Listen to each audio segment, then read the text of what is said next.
The hidden world of the cat lady. You clicked because you know her. Maybe she lives next door. Maybe she is your aunt. Maybe, just maybe, she is you. And right now, society is whispering in your ear that something is wrong with her, that she is broken, that she gave up on people. But what if I told you that everything you think you know about the cat lady is completely, utterly, beautifully wrong? Because here is the truth that no one is brave enough to say out loud. The woman surrounded by cats is not running away from connection. She is running toward it. She is not hiding from the world.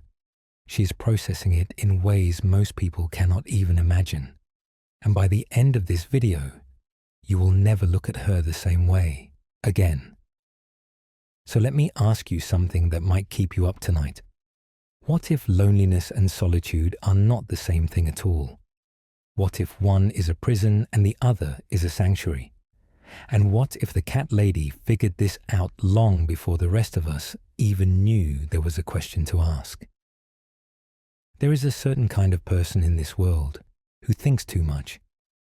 Not in the anxious, panicked way that keeps you awake at 3 a.m, but in the deep, slow, endless way that makes everything feel heavy and meaningful. For these people, thinking is not a choice. It is like breathing. It happens whether they want it to or not. And the world, with all its noise and small talk and endless distractions, can feel like trying to breathe underwater. Consider a case profile of a woman who finds the shallows of daily human chatter exhausting. She does not hate people, far from it. She feels everything too deeply to hate anyone. But something about the endless loop of weather conversations and office gossip makes her feel like she is slowly drowning in meaningless words. So she dives deep, looking for pearls of meaning in the quiet places where most people never think to look. And what does she find in those quiet depths? A cat, then another, then maybe a few more.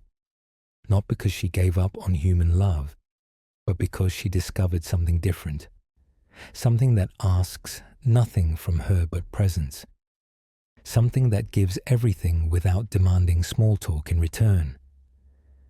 Scientists have a name for what happens in the brains of deep thinkers. They call it the default mode network. It sounds boring, like something from a computer manual, but what it actually describes is extraordinary. It is a storm of connections that lights up when we are daydreaming, reflecting, imagining futures, and processing the past. It is the part of the brain that makes us human. And in some people, this network runs like a river that never stops flowing. Research has shown that this network activates most strongly during periods of quiet and solitude.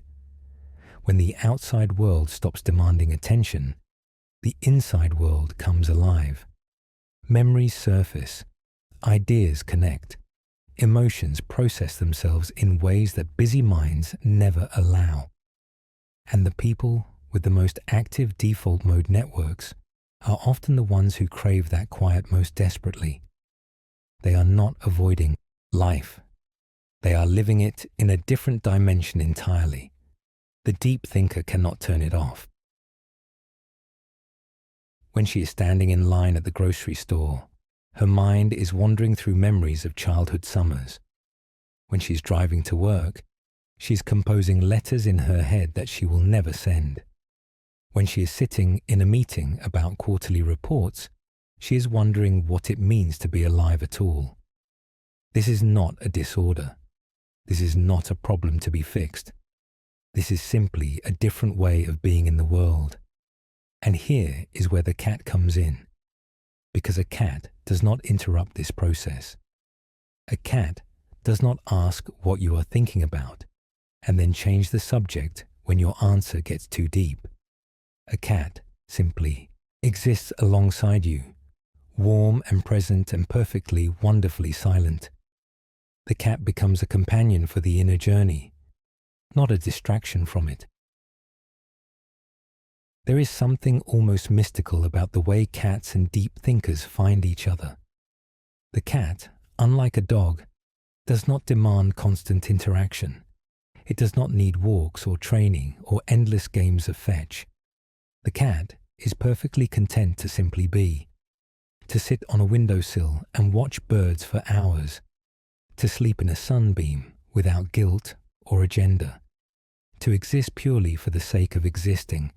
And this quality, this ability to just be, resonates deeply with the person whose mind is always somewhere else. The cat reminds her that presence is enough, that not everything needs to be figured out. Let us look at a narrative illustration of how this actually works. Picture a living room at dusk. The curtains are drawn. The television is off. A woman sits in a worn armchair, a book open in her lap that she has not actually read in 20 minutes. Her mind is somewhere else entirely. Maybe she is thinking about her mother, who passed away 3 years ago. Maybe she is thinking about a conversation she had in college that she still does not understand. Maybe she's thinking about the nature of time itself, and how strange it is that this moment will soon be a memory. A cat jumps onto her lap. It does not demand attention.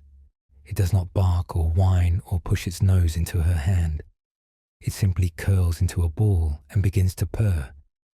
And that purr becomes part of the thinking. It becomes the soundtrack to the inner exploration. The woman reaches down without looking and strokes the soft fur, and something inside her relaxes. She is not alone in her depths. There is a heartbeat beside her heartbeat. There is life choosing to be near her life. This is not loneliness. This is intimacy of the purest kind. No masks, no performance, no trying to seem normal or happy or okay. Just two beings existing together in the quiet space between thoughts. Now, society will tell you this woman needs to get out more. Society will tell you she needs human connection, dinner parties, book clubs, maybe a dating app. And society is not entirely wrong. Humans do need other humans. We are wired for community in ways that run deep into our biology. But society gets one thing catastrophically wrong. It assumes that all connections must look the same. It assumes that loud and busy equals healthy. It assumes that quiet and still equals broken. The truth is that some people are not built for the loud world. Some people feel things too deeply to survive on the surface. And these people are not defective. They are not failed social creatures. They are something else entirely. They are the ones who notice the things everyone else misses. They are the ones who feel the pain in a stranger's smile. They are the ones who ask the questions that have no easy answers. And yes, there is a price for this depth. There is always a price. The deep thinker often struggles with overthinking. She can spend hours analyzing a simple text message, searching for meanings that may or may not exist. She can see nuance in every whisker twitch of her cat, every glance, every slow blink that might or might not mean love. She can find herself exhausted by her own mind, drowning in the very depths she used to find so beautiful. Some nights, the thinking does not stop. It spirals and loops and turns in on itself until sleep feels impossible.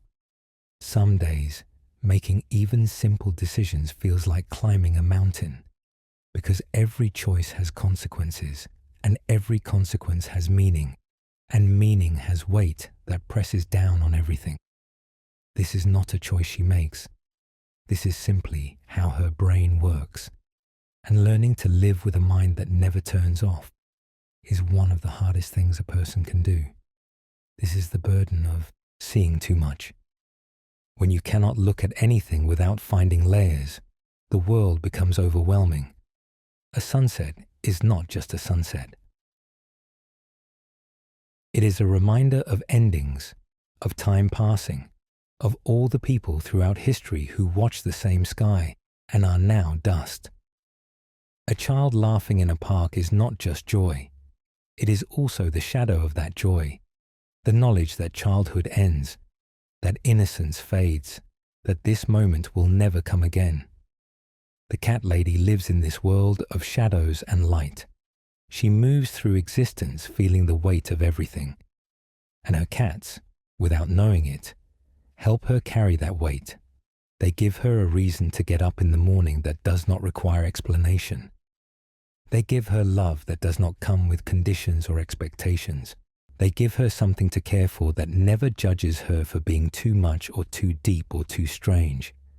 There is a kind of thinking that goes beyond the everyday. It does not just ask what things are. It asks why things are at all. It does not just wonder about relationships or careers or goals. It wonders about existence itself. Why is there something rather than nothing? What does it mean to be conscious? Is love just chemistry? Or is it something that transcends the physical entirely? These are the questions that philosophers have wrestled with for thousands of years. And they are the questions that visit uninvited at 2 in the morning, refusing to leave until acknowledged. The woman with cats often thinks about these questions, not because she is trying to be philosophical, not because she read it in a book and wants to seem smart, but because these questions arrive uninvited, like guests who refuse to leave. She cannot stop them. She can only learn to live with them.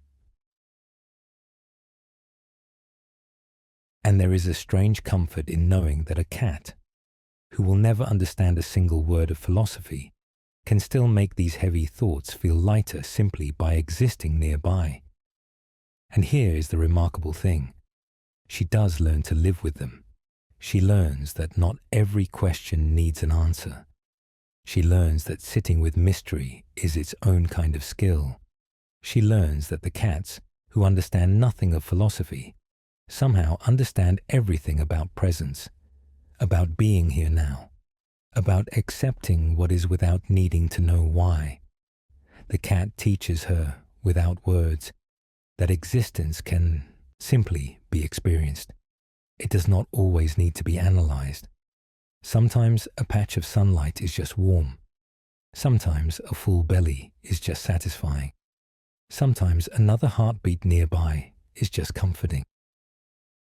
The cat shows her that all her thinking, all her depth, all her endless wondering can coexist with simple pleasures, with softness, with rest. This is not escape. This is balance. The deep thinker does not stop being deep when she pets her cat. She does not become shallow or simple or less than she was. She finds a way to hold both things at once, the questions and the quiet, the weight and the warmth, the darkness and the light. Now let us talk about what the world calls isolation and what it actually is. A woman who lives alone with her cats appears isolated to outside observers. She does not attend many parties. She does not have a packed social calendar.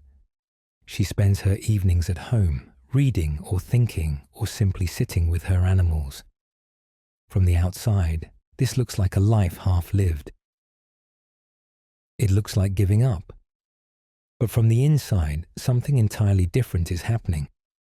This woman has built a sanctuary, not a hiding place, not a cave of avoidance, but a genuine sanctuary, a space where she can exist without performing, where she can think without interruption, where she can feel without explanation. This sanctuary is not a rejection of the world. It is a place to process the world so she can return to it stronger. Her home becomes a reflection of her inner landscape. Books stacked on every surface, each one a doorway to another mind. Soft blankets draped over chairs for spontaneous cocooning. Windows positioned for optimal natural light and sky watching.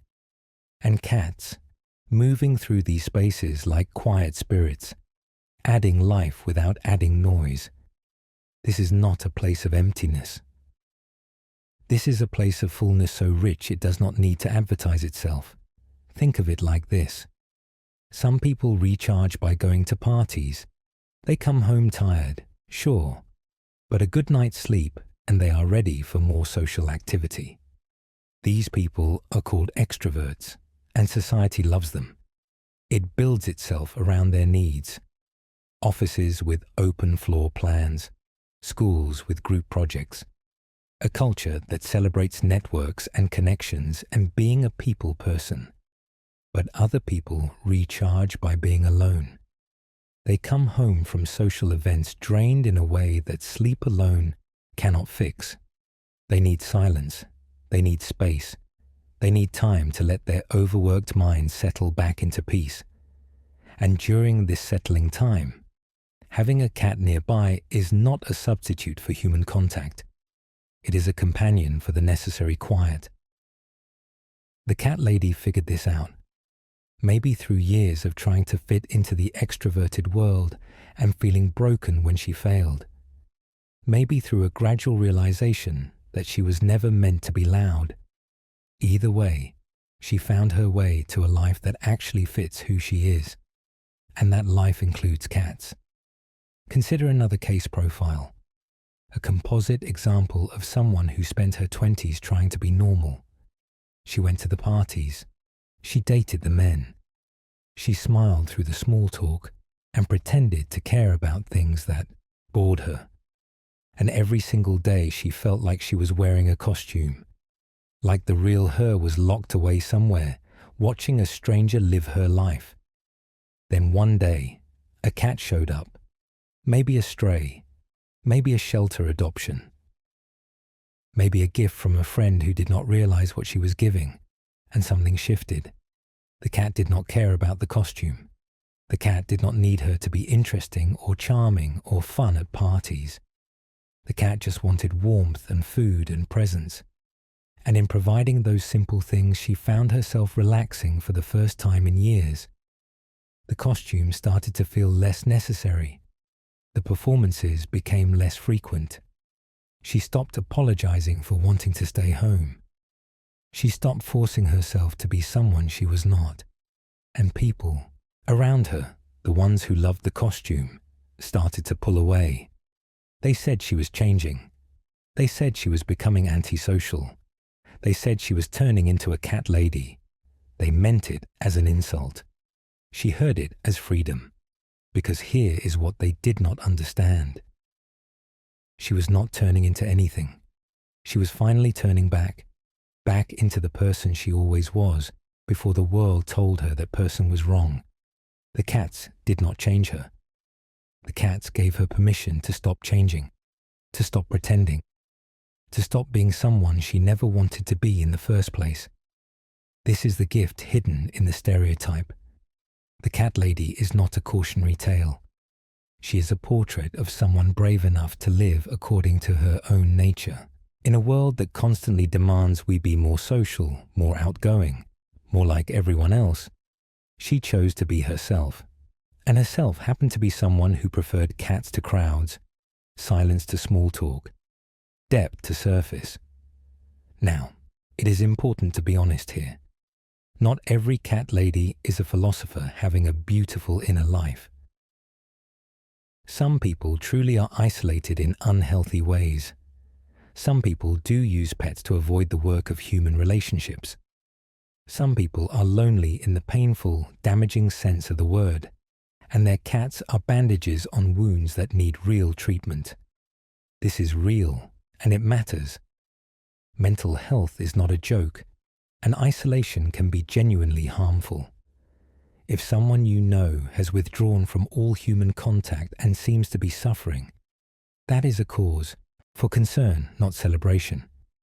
The point is not that all cat ladies are secretly enlightened. The point is that we cannot tell from the outside which ones are thriving and which ones are struggling. The woman with 5 cats might be in the depths of depression, using her animals as the only lifeline she has left. Or she might be a perfectly content introvert who has built exactly the life she wants. You cannot know from looking. You cannot know from judging. You can only know from asking, and from listening when she answers. So what is the truth about the cat lady? The truth is complicated. Like all truths worth knowing, she is not a single type. She is not a simple story. She's a human being with an inner world as vast and mysterious as anyone else's, maybe more vast, maybe more mysterious, because she has spent her life diving deep instead of skimming surfaces. The truth is that for some people, animal companionship is not second best. It is not a consolation prize for failing at human connection.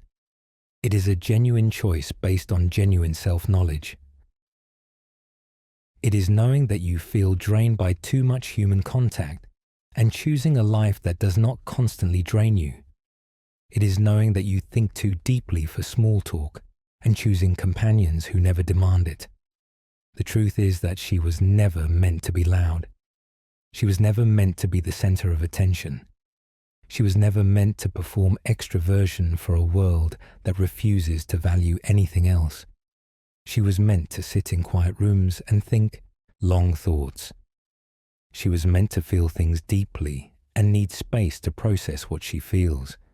She was meant to be exactly what she is. And that is not tragedy. That is not failure. That is simply a different way of being human. As we come to the end of this journey into the hidden world of the cat lady, I want to leave you with something to think about. Not an answer, because the best questions do not have answers, but a possibility. What if the cat lady knows something you do not? What if in all her quiet hours with her animals, she discovered a secret about life that the busy world never stops long enough to notice? What if the secret is that being is enough? That existing, simply existing, with presence and warmth and attention is the whole point. Her cats do not achieve anything. They do not climb corporate ladders or gain followers or optimize their productivity. They do not worry about their reputation or their image or whether they are making enough of an impact. They simply exist. They curl in sunbeams and chase shadows and purr against warm bodies, and they seem, to anyone watching, deeply content. Maybe she learned from them. Maybe she saw that all her striving and performing and trying to be normal was missing the point entirely. Maybe she realized that life is not a problem to be solved, but an experience to be felt. And maybe, just maybe, she is happier than the people who pity her.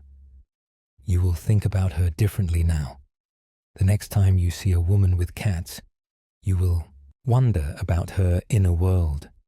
You will wonder if she is lonely or simply alone. You will wonder if she is broken or beautifully whole. And that wondering, that pause before judgment, is exactly what she deserved all along. If this journey into the depths meant something to you, if you found yourself thinking thoughts you did not expect, then you might be one of the deep ones too. And if you are, know that you are not alone. There are others out there, quiet people thinking quiet thoughts, finding meaning in the spaces between words. Hit subscribe if you want to keep exploring these hidden worlds together. Leave a comment telling me what you think about the cat lady in your life. And remember, depth is not a flaw. It is a gift. Thank you for watching, and I will see you in the next one.